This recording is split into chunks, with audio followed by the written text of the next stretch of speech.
Hey everybody, and welcome to today's video where we're gonna try to explain how you can create an intricate curtain design in 3ds Max and Marvelous Designer. Now, the idea for this video came from one of you guys, so the readers, who decided it would be a great idea to slap this image on my Facebook profile. So, it was an interesting image, but the question was directed as how would one go about creating something like this. So as you can see, it looks like it's a bit more than just a bit of cloth just hanging down. You have this fold over here, you have all those ripples in the cloth, you have this center part over here in front of your curtain. So all in all, a bit more complex shape to create. So how would you go about creating something like this that you can use in your scenes? Well, in this video, we're gonna try and explain that step by step so you guys can see that it's actually pretty simple to create something like this. All right, so I'm gonna put this on the side so it's not in the way. And so as you can see right here, I have 3ds Max open. I have a very simple scene, and if I render it out, you get something like this. So as you can see, I have a simple back plate over here with a random image I picked up from Google, and I have a single place from which, or a simple door from which light is coming. And the only thing that is actually worth noticing here is this lip you have over here in front of the wall. Now, this is so we can try to mimic this part over here. If you notice over here, in front of the top of the wall where the curtain is falling from, usually you have this kind of a cover, so you can't see where the curtain is attached to the wall. So that's what I did. I just went ahead in the up front. I've put in one simple plane to cover up the rail on which the actual cloth curtain is going to hang. So I'm going to get it back up. And also, as an added bonus, I've actually placed these two cubes over here. So if I zoom in here, you're going to see it's just a simple cube on the left side and on the right side. So what I want to do right here is, first of all, I need to prepare this so I can work in Marvelous Designer. So I'm going to hide the back plate for now. I'm going to select both of these. I'm going to select the piece here that is going to hold our curtain. So I'm gonna select those three pieces and press Alt Q so I can isolate them. So this is what I have so far. Let me just zoom it in. All right, so this is what we have so far. So what I want to do here is I'm gonna go over and export the selected. And here I'm gonna save it as an OBJ, and let's call this position start. And I'm going to save it like this. So nothing too complex, just this. Save. I'm going to leave everything on default and export. All right. So what I want to do here is now I want to move these two pieces to the sides. And later on, you're actually going to understand why I'm doing this. But so if you're not clear on why, just follow along, and later it will be very clear to you why. So I'm going to move this on the X, so negative, let's try 75. Yeah, and this is going to go positive 75. Awesome. Select them both and re-export again, export selected, and go position end. So end. And save this as an OBJ. And once you have this done, I'm going to end the isolation. All right, so now I'm ready to go and jump over in Marvelous Designer and continue over there. So I'll see you over there. And here we are in Marvelous Designer 5. as soon as you turn on your program, you should be looking at this. So what we're going to do is we're going to select all of the pieces over here, delete, so because we won't need those. And you have an avatar that comes pre-packed with the program. So we're going to go over here in avatar, delete all avatars. So now we have a clean set like this. So what we're going to do here is, first of all, we're going to import our scene. So the first thing that we actually exported, we're going to import it over here. So we go over File, Import, OBJ, and select the position start OBJ. And just make sure that for the scale you choose centimeters and the load as an avatar. Click OK. Once you do this, you're going to see that over here we have the main holder for our curtains and those two blocks in the scene. If we come over here, we're going to notice those two blocks are over here. Now, for some reason, the bar is not showing over here, but it's not actually too big of a problem. Sometimes it can bug out like this. So let's see how we can deal with this. So what we want to do here is, first of all, we want to create a few pieces that we can use as our geometry for the curtains. The way to do it is, the easiest way would be with an actual rectangle. So I'm going to click and just pull out one piece like this. Once we click it, go over on Edit Patterns, and here you're going to notice that it created an actual plane. So you can click and move it. So until it gets into position.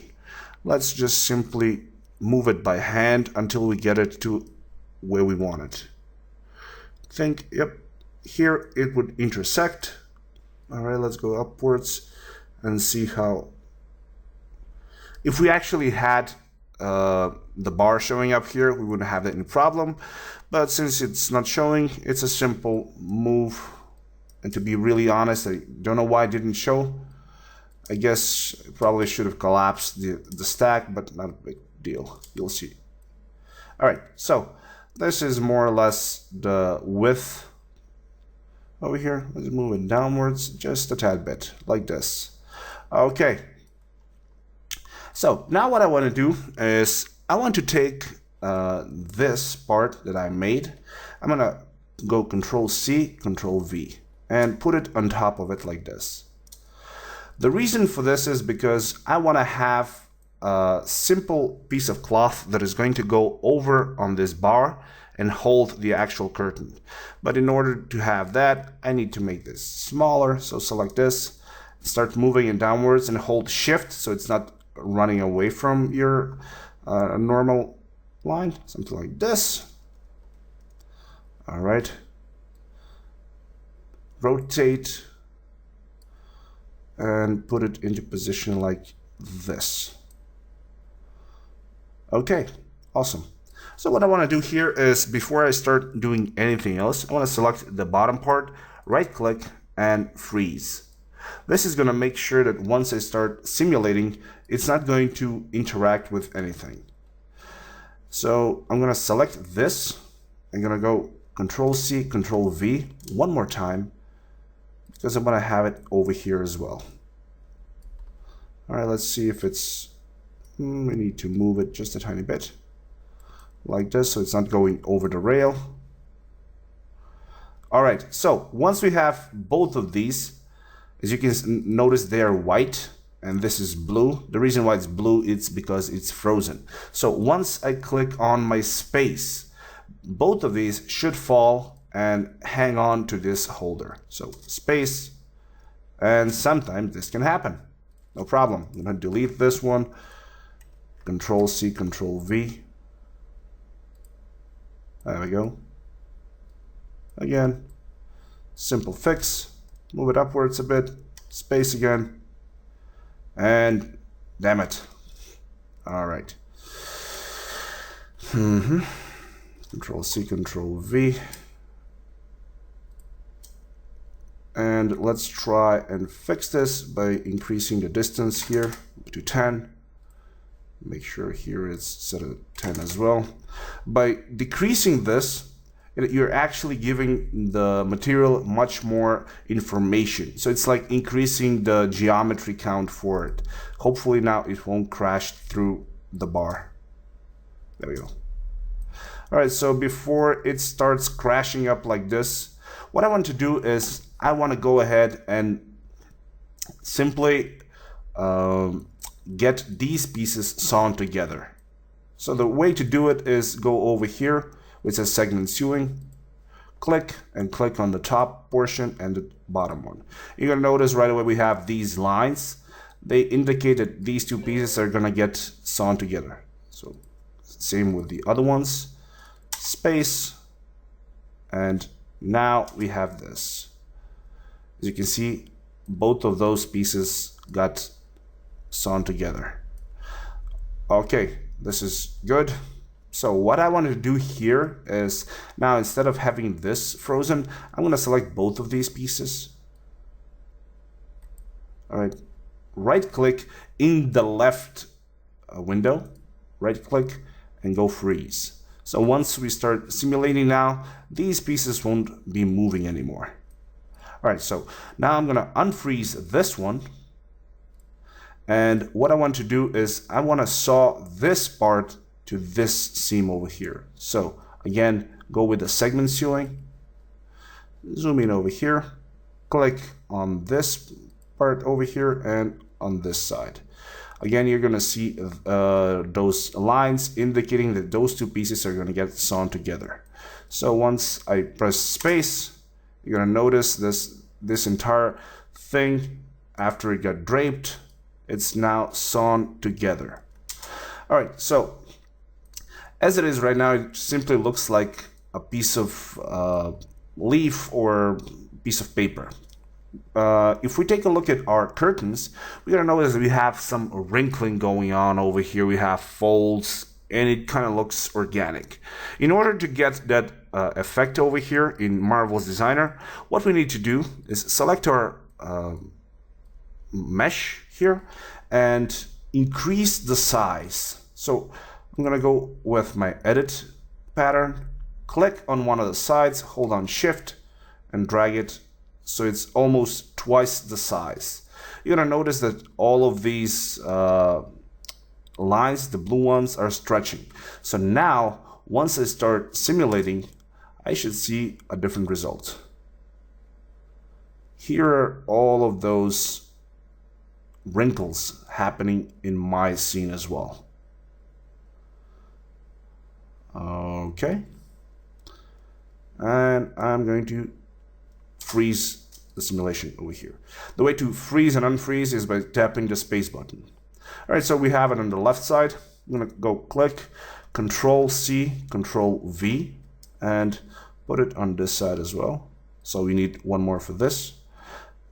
As you can notice, since I copied it off of this, it's actually taking the information from the simulated mesh, which is not a big problem. All you have to do is re-sew the bottom part over here to this, and now we have those two merging together. So again, space, wait for it for a second to do the draping, and as soon as the draping is done, we're gonna start to have some realistic looking simulation happening. So as you can see, very simple and a very nice result right away without any problems. All right, so now we come to the next problem. Let's take a look at our image. We can see that this part over here, it's kind of it's been folded in the middle and comes at over to the side, and where it's being held by these two holders. So let's see how we can manage this over here in Marvelous Designer. In order to get those forms, what we want to do here is utilize one of the actual options that Marvelous Designer has to offer, and that is the option to put pins on your geometry. What this means is you can simply go ahead, press W on your keyboard, so W, hold down W, click anywhere, and you're gonna notice this yellow dot over here. And the thing is, now once you click it, you can actually move that dot. And since I'm not simulating, you're gonna notice that over here the mesh is trying to catch up to that dot. So once I press space, you're gonna notice that the curtain started moving, and once I simply pull, the simulation is being made, the calculations are done, and if I need to be very careful so I don't tug this too fast, because it's going to break the simulation. So I need to be really careful and very, very gentle when I'm pulling this. But as you can see, it's really like you would pull this in real life. So as I'm pulling it, you can see that the curtain is starting to deform. So pull upwards a bit.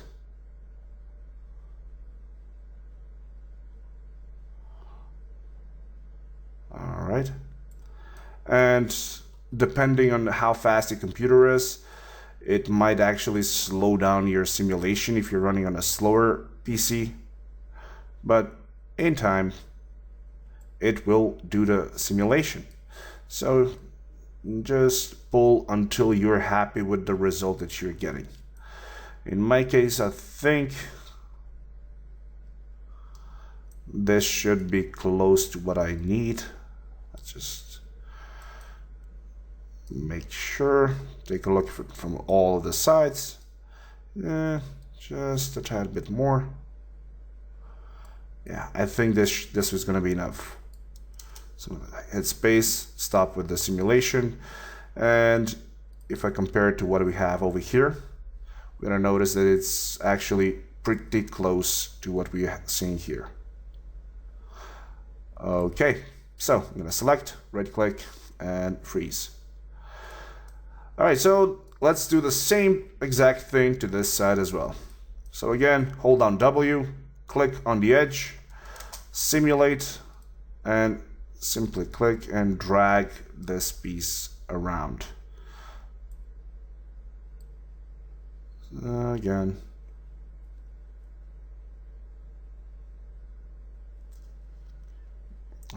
Okay, like this, pull it upwards.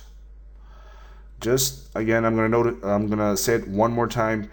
Don't pull too fast, because it's going to break the simulation and you might end up with a problem that you're gonna have to solve. So just gentle movement and simply wait for the simulation to be done. Okay, there we go.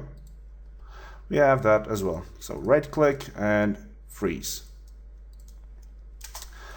Okay, so we got the first part of the curtains, which is the major forms.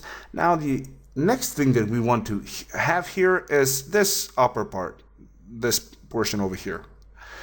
And if we take a look at what we have here, for our curtains we had this bar to hold it, but since we have nothing to hold the front portion, we're gonna have to do a bit of, well, improvisation. The way to do it is click and drag out one piece like this.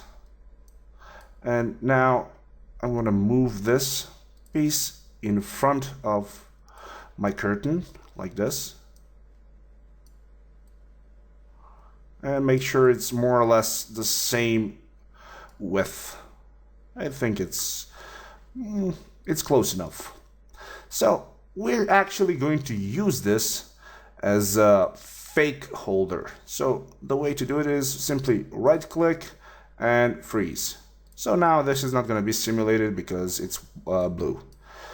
So I'm going to move this a bit on the up here, and it doesn't matter where you put it when it's over here on the side, it will not move it in your world or your scene.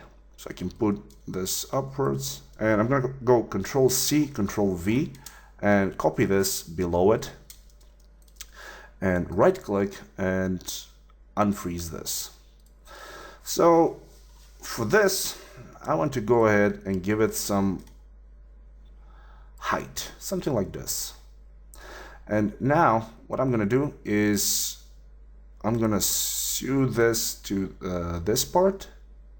But before we do this, actually, let's go ahead and sew this like this. Click.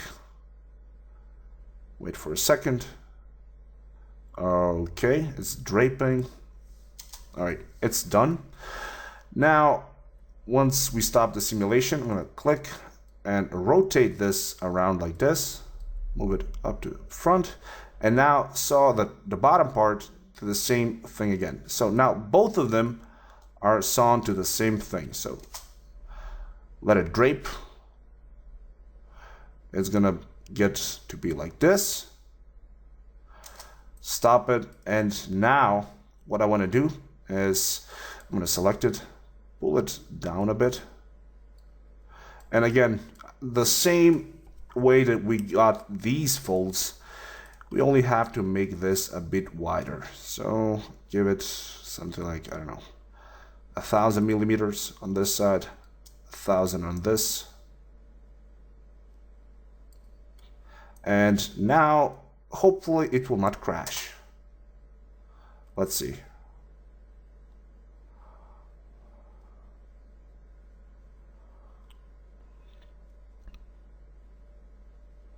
Okay.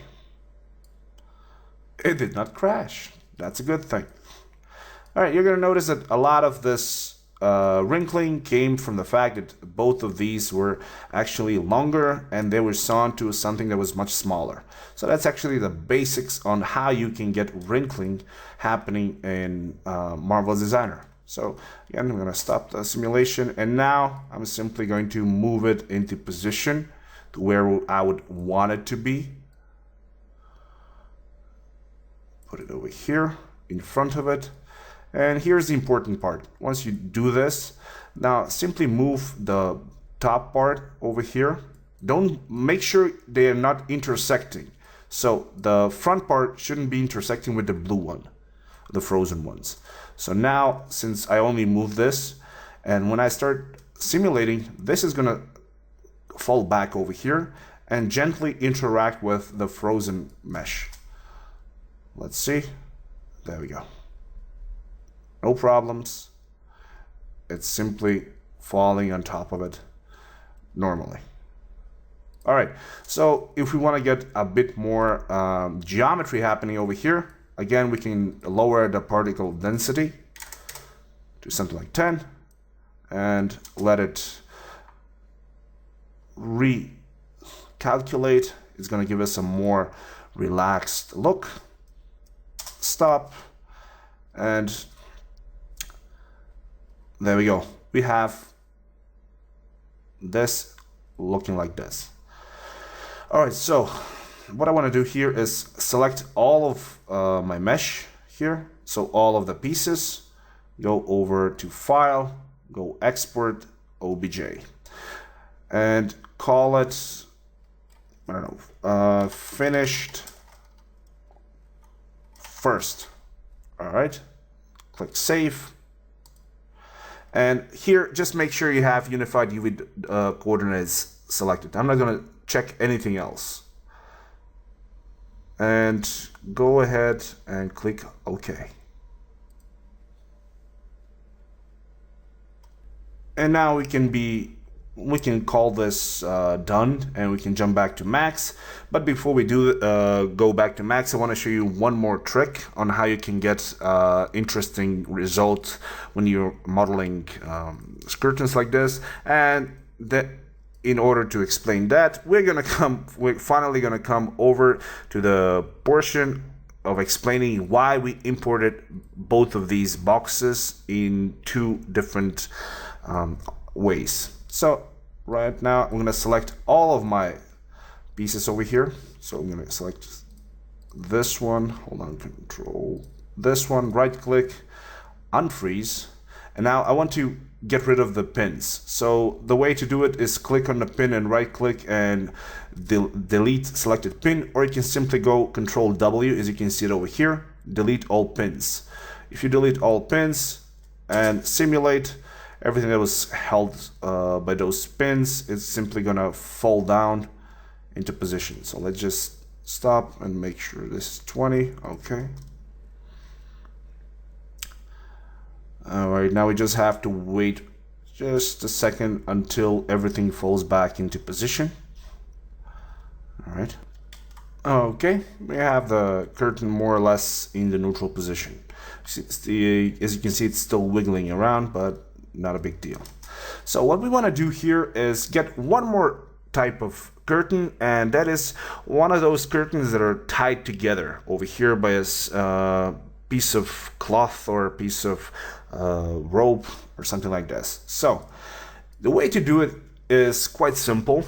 All you need is to have some kind of a object, or in this case these bounding boxes, imported in your scene in one place, and then have them as well in the other, or the final stage. If you remember, I moved them about 75 centimeters and saved them out as a different OBJ file, and this is the reason why. I'm gonna go over back to File. I'm gonna click on Import and OBJ. So now, instead of using the start, I'm gonna change it to position end. And here is the important part. You want to use this as a morph target. So load in as a morph target, and you have a morphing frame count. So this is basically telling Marvelous Designer how many frames does it have in which it should make the transition from the initial stage to the end stage. In case I put it to 30, it might be too fast and it might break through the cloth. So I'm gonna get this to something like 9, or let's make it around 100. Once we click it, we're gonna notice that these two bounding boxes now are starting to move to the side. And as they're moving, they're pushing the curtains to the sides, something like this. As you can see it, it's giving us a really nice look, a nice organic look to it. And once it's finished,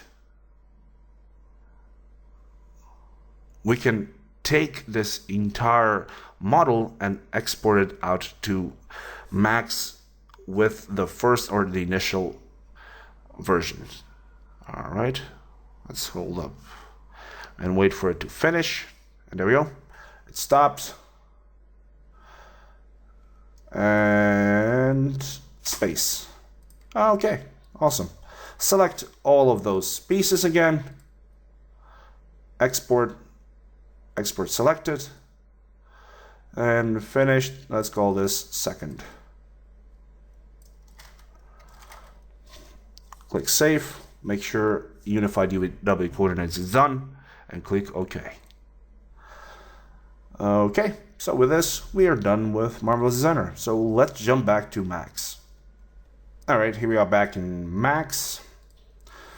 So what we want to do here is now I'm going to select my boxes over here. I no longer need them, so select both of them, hide, or I could have deleted them. So now I want to import the models that I made in Marvelous Designer. So I'm going to go over and import. Now, first of all, let's try the first one, or finish the first. Click on Open. It's going to ask me if I want to import it as an editable poly. Click that, retriangulate. Okay, no problem. Import. As soon as we're done, it in the same exact position, we can see, whoops, let's see what the problem is. Okay. We're going to delete those two.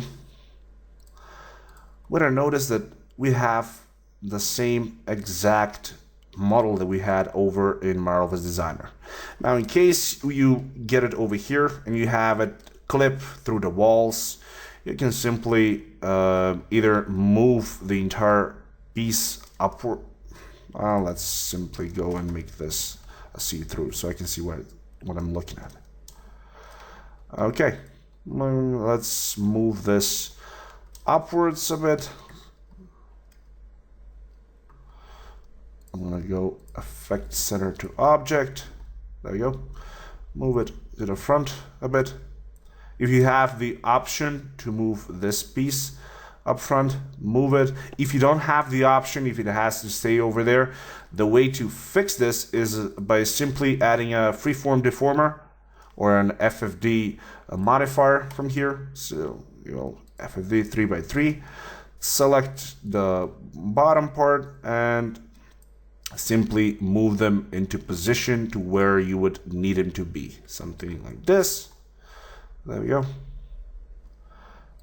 And now here's the great thing about using your meshes that come from Marvelous Designer. As you can see, they are very dense. So they have a lot of information in them. And if you take a look, they're actually unwrapped. So as you can see, if I put any texture to it, they are unwrapped. So you don't have to do any unwrapping, because unwrapping a mesh as dense as this would be a nightmare. And that is a great thing to know. So, for example, if I put a silk texture to it and make one render, this is how my scene would look like. So render.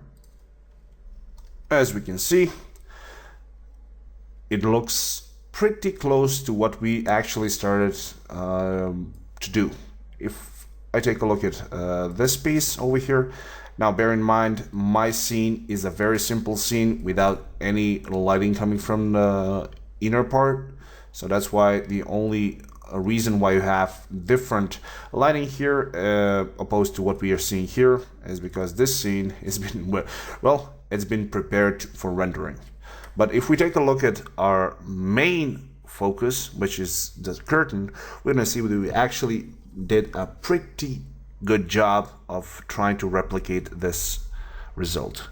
If we take a look at here, we have these folds, and these folds. And in our scene, we have those same exact folds happening in the same exact way. We have those folds happening over here. So all around, a really decent way to make to make the curtains.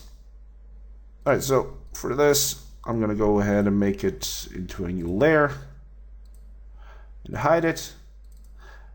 And one more time, just let's see how it looks like with our second curtain. And here it is. As we can see, we have the same problem we did with the first one, namely we just have to move it up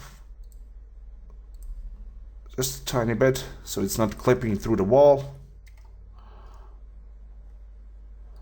Again, no problem. Awesome. All right, let's apply the same material to it, the silk material, and render out and see our result over here as well. And here we are. As you can see, it looks really nice. So if you guys enjoyed watching this video, don't forget to subscribe, hit that like button, share it around, as it really does help a lot. And that would be it for this video. I hope you guys had fun. Also, you managed to learn something new here today. So take care for now, and I'll see you all in the next video.